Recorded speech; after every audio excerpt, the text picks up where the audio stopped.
അടുത്തതായിട്ട് നമ്മൾ പറയാൻ പോകുന്നത് ഒരേ നമ്പറിൻ്റെ രണ്ട് പവേഴ്സ് തമ്മിൽ എങ്ങനെ മൾട്ടിപ്ലൈ ചെയ്യാം എന്നുള്ളതാണ്. ഒരേ നമ്പറിൻ്റെ തന്നെ രണ്ട് പവേഴ്സ് തമ്മിൽ എങ്ങനെ മൾട്ടിപ്ലൈ ചെയ്യാം. For example 2 raised to 2 into 2 raised to 3 is equal to എത്രയാണ് എന്ന് നമുക്ക് നോക്കാം. 2 raised to 2 into 2 raised to 3. Okay, നമുക്കറിയാം 2 raised to 2 എന്ന് പറഞ്ഞാൽ 2 എന്ന നമ്പർ 2 ടൈംസ് മൾട്ടിപ്ലൈ ചെയ്തതാണ് അല്ലേ. അതായത് 2 into 2 ആണ് 2 raised to 2. ഓക്കെ ആണല്ലോ. 2 raised to 2നെ നമുക്ക് 2 into 2 എന്ന് എഴുതാം. അതിനുശേഷം ഞാനിവിടെയുള്ള മൾട്ടിപ്ലിക്കേഷൻ്റെ സൈൻ എഴുതുന്നു. ഇൻറ്റു, ഈ ഒരു ഇൻറ്റു എന്നുള്ള സൈന് ഇവിടെ എഴുതി. ഇനി അടുത്തതായിട്ട് 2 raised to 3 ആണ് അല്ലേ. 2 raised to 3 എന്ന് പറഞ്ഞാൽ 2 എത്ര ടൈംസ് മൾട്ടിപ്ലൈ ചെയ്യണം? 3 ടൈംസ് മൾട്ടിപ്ലൈ ചെയ്യണം. ഓക്കെ, അതായത് 2 into 2 into 2 ഇതാണ് 2 raised to 3. Okay, is equal to, ഇനി നിങ്ങൾ നോക്കൂ, ഇവിടെ 2 എന്ന നമ്പർ റിപ്പീറ്റഡ് ആയിട്ട് മൾട്ടിപ്ലൈ ചെയ്തിരിക്കുകയാണ് അല്ലേ. 2 എന്ന നമ്പർ റിപ്പീറ്റഡ് ആയിട്ട് മൾട്ടിപ്ലൈ ചെയ്തിരിക്കുന്നു. സോ ഇതിനെ നമുക്ക് എക്സ്പോണൻഷ്യൽ ഫോമിലേക്ക് മാറ്റാം അല്ലേ. എങ്ങനെയാണ് മാറ്റുക? ഇവിടെ 2 എന്ന നമ്പറാണ് റിപ്പീറ്റഡ് ആയിട്ട് മൾട്ടിപ്ലൈ ചെയ്തിരിക്കുന്നത്. സോ നമ്മൾ 2 എന്ന് ആദ്യം എഴുതണം. ഓക്കെ, 2 എന്ന് ആദ്യം എഴുതുന്നു. ഇനി 2ൻ്റെ പവർ നമ്മൾ എങ്ങനെയാണ് കണ്ടെത്തുക? ഇവിടെ 2 എത്ര ടൈംസ് മൾട്ടിപ്ലൈ ചെയ്തിട്ടുണ്ട് എന്ന് നോക്കിയാൽ മതി അല്ലേ. എത്ര ടൈംസ് 2 മൾട്ടിപ്ലൈ ചെയ്തിട്ടുണ്ട്? 1 2 3 4 5 ടൈംസ് 2 മൾട്ടിപ്ലൈ ചെയ്തിട്ടുണ്ട് അല്ലേ. അപ്പോൾ ഇവിടെ 2ൻ്റെ പവർ എത്രയായിരിക്കും? 5 ആയിരിക്കും. 5 ആണ് ഇവിടെ 2ൻ്റെ പവർ. ഓക്കെ, അപ്പോൾ നമ്മുടെ ക്വസ്റ്റ്യൻ്റെ ആൻസർ എത്രയാണ്? 2 raised to 5 എന്നുള്ളതാണ് answer. 2 raised to 2 into 2 raised to 3 is equal to എത്രയാണ്? 2 raised to 5 ആണ്. ഓക്കെ, ഇനി ഇതുപോലെ നമുക്ക് മറ്റൊരു ക്വസ്റ്റ്യൻ ചെയ്ത് നോക്കാം. 3 raised to 2 into 3 raised to 4 is equal to എത്ര? 3 raised to 2 into 3 raised to 4 is equal to എത്ര എന്നുള്ളതാണ് ക്വസ്റ്റ്യൻ. എങ്ങനെ ചെയ്യാം? നമുക്കറിയാം 3 raised to 2 എന്ന് പറഞ്ഞാൽ 3 into 3 ആണ് അല്ലേ. 3 into 3 ആണ് 3 raised to 2. ഇൻറ്റു ഇവിടെയുള്ള മൾട്ടിപ്ലിക്കേഷൻ്റെ സൈൻ എഴുതുന്നു. അതിനുശേഷം 3 raised to 4 ആണ്. 3 raised to 4 എന്ന് പറഞ്ഞാൽ 3 4 ടൈംസ് മൾട്ടിപ്ലൈ ചെയ്യണം അല്ലേ. അതായത് 3 into 3 into 3 into 3. ഓക്കെ ആണല്ലോ. ഈസ് ഈക്വൽ ടു, ഇവിടെ നോക്കൂ, ഇവിടെ 3 എന്ന നമ്പർ റിപ്പീറ്റഡ് ആയിട്ട് മൾട്ടിപ്ലൈ ചെയ്തിരിക്കുകയാണ്. സോ ഇതിനെയും നമുക്ക് എക്സ്പോണൻഷ്യൽ ഫോമിലേക്ക് മാറ്റാം. ഓക്കെ, എങ്ങനെയാണ് മാറ്റുക? ആദ്യം ഏത് നമ്പറാണ് റിപ്പീറ്റഡ് ആയിട്ട് മൾട്ടിപ്ലൈ ചെയ്തിരിക്കുന്നത് എന്ന് എഴുതണം. ഏത് നമ്പറാണ് റിപ്പീറ്റഡ് ആയിട്ട് മൾട്ടിപ്ലൈ ചെയ്തിരിക്കുന്നത്? 3 എന്ന നമ്പറാണ് അല്ലേ. സോ 3 എന്ന് എഴുതുന്നു.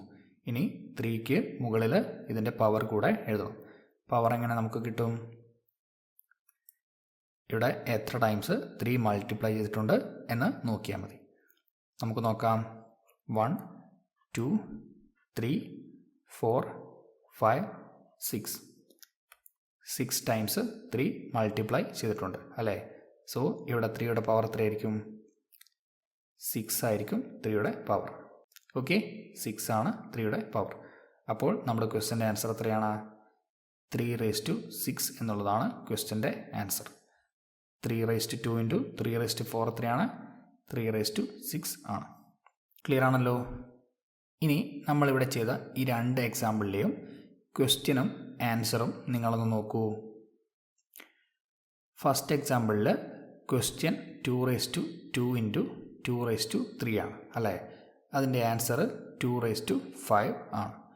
അതുപോലെ second എക്സാമ്പിളിലെ question 3 raised to 2 into 3 raised to 4 ആണ്. അതിൻ്റെ ആൻസർ 3 raised to 6. ഓക്കെ, ഇതിൽ നിന്ന് നമുക്ക് രണ്ട് കാര്യങ്ങൾ മനസ്സിലാക്കാം. ഒന്നാമത്തെ കാര്യം ഇതാണ്. ഇവിടെ ഫസ്റ്റ് എക്സാമ്പിളിൽ 2 എന്ന നമ്പറിൻ്റെ രണ്ട് പവേഴ്സ് തമ്മിലാണ് മൾട്ടിപ്ലൈ ചെയ്തിരിക്കുന്നത് അല്ലേ. 2 എന്ന നമ്പറിൻ്റെ രണ്ട് ഡിഫറെൻറ്റ് പവേഴ്സ് തമ്മിലാണ് ഫസ്റ്റ് എക്സാമ്പിളിൽ മൾട്ടിപ്ലൈ ചെയ്തിരിക്കുന്നത്. 2ൻ്റെ സെക്കൻഡ് പവറും 2ൻ്റെ തേർഡ് പവറും. ഓക്കെ, അപ്പോൾ നമുക്ക് കിട്ടിയ ആൻസർ നോക്കൂ. ആൻസറും എന്ത് തന്നെയാണ്? 2ൻ്റെ ഒരു പവർ തന്നെയാണ് ആൻസർ കിട്ടിയിരിക്കുന്നത്. ഓക്കെ, 2ൻ്റെ പവർ തന്നെയാണ് നമുക്ക് ആൻസറായിട്ട് കിട്ടിയിരിക്കുന്നത്. ക്ലിയർ ആണോ? അതുപോലെ സെക്കൻഡ് എക്സാമ്പിൾ നോക്കൂ. ഇവിടെ 3 എന്ന നമ്പറിൻ്റെ രണ്ട് പവേഴ്സ് തമ്മിലാണ് നമ്മൾ മൾട്ടിപ്ലൈ ചെയ്തത് അല്ലേ. 3യുടെ സെക്കൻഡ് പവറും 3യുടെ ഫോർത്ത് പവറും തമ്മിലാണ് മൾട്ടിപ്ലൈ ചെയ്തത്. അപ്പോൾ നമുക്ക് കിട്ടിയ ആൻസറും എന്താണ്? 3യുടെ പവർ തന്നെ ആണ്. കിട്ടിയ ആൻസറും എന്താണ്? 3യുടെ പവർ ആണ്. ഓക്കെ, അപ്പോൾ ഇതിൽ നിന്ന് നമുക്ക് എന്ത് മനസ്സിലാക്കാം? സെയിം നമ്പറിൻ്റെ രണ്ട് പവേഴ്സ് തമ്മിൽ മൾട്ടിപ്ലൈ ചെയ്താൽ നമുക്ക് കിട്ടുന്ന ആൻസറും എന്തായിരിക്കും? ആ നമ്പറിൻ്റെ പവർ ആയിരിക്കും. എന്താണ്? ഒരേ നമ്പറിൻ്റെ രണ്ട് പവേഴ്സ് തമ്മിൽ മൾട്ടിപ്ലൈ ചെയ്താൽ കിട്ടുന്ന ആൻസറും എന്തായിരിക്കും? ആ നമ്പറിൻ്റെ തന്നെ പവർ ആയിരിക്കും. ഓക്കെ ആണല്ലോ? അതാണ് നമ്മൾ മനസ്സിലാക്കിയിരിക്കേണ്ട ഒന്നാമത്തെ കാര്യം. ഇനി രണ്ടാമത്തെ കാര്യം എന്ന് പറയുന്നത് ഇതാണ്. ഈ രണ്ട് എക്സാമ്പിളിലെയും ക്വസ്റ്റ്യനുകളിലെ പവേഴ്സും ആൻസറിലെ പവറും തമ്മിൽ എന്തെങ്കിലും ബന്ധമുണ്ടോ? ഫസ്റ്റ് എക്സാമ്പിളിലെ പവേഴ്സ് എന്ന് പറയുന്നത് 2ഉം 3യും ആണ് അല്ലേ. ഫസ്റ്റ് എക്സാമ്പിളിലെ പവർ ഏതൊക്കെയാണ്? 2ഉം 3യുമാണ് ഫസ്റ്റ് എക്സാമ്പിളിലെ പവേഴ്സ്. അതുപോലെ അതിൻ്റെ ആൻസറിലെ പവർ എത്രയാണ്? 5 ആണ് ആൻസറിലെ പവർ. ക്വസ്റ്റ്യനിലെ പവർ 2ഉം 3യും, ആൻസറിലെ പവർ 5ഉം. ഓക്കെ, അതുപോലെ സെക്കൻഡ് എക്സാമ്പിളിലെ പവേഴ്സ് 2ഉം 4ഉം ആണ്.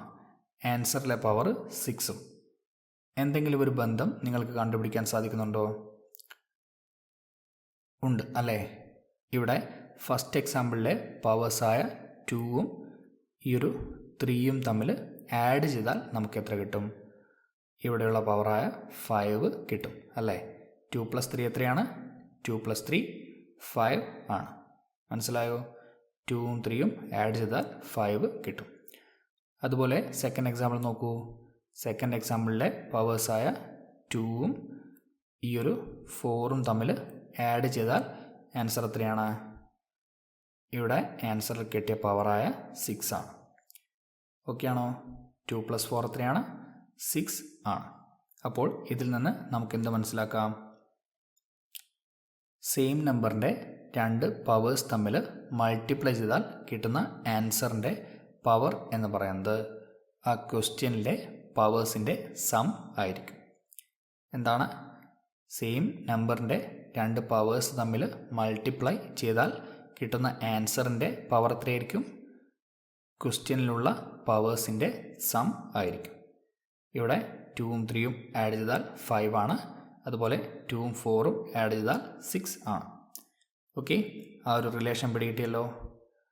അങ്ങനെയാണെങ്കിൽ ഇനി നമുക്ക് ഇതുപോലുള്ള ചില ക്വസ്റ്റ്യൻ്റെ ആൻസർ വളരെ പെട്ടെന്ന് ഒരു സ്റ്റെപ്പിൽ തന്നെ ഒന്ന് കണ്ടുപിടിച്ച് നോക്കാം. അതിനായിട്ട് അടുത്ത വീഡിയോയിലോട്ട് പോകാം.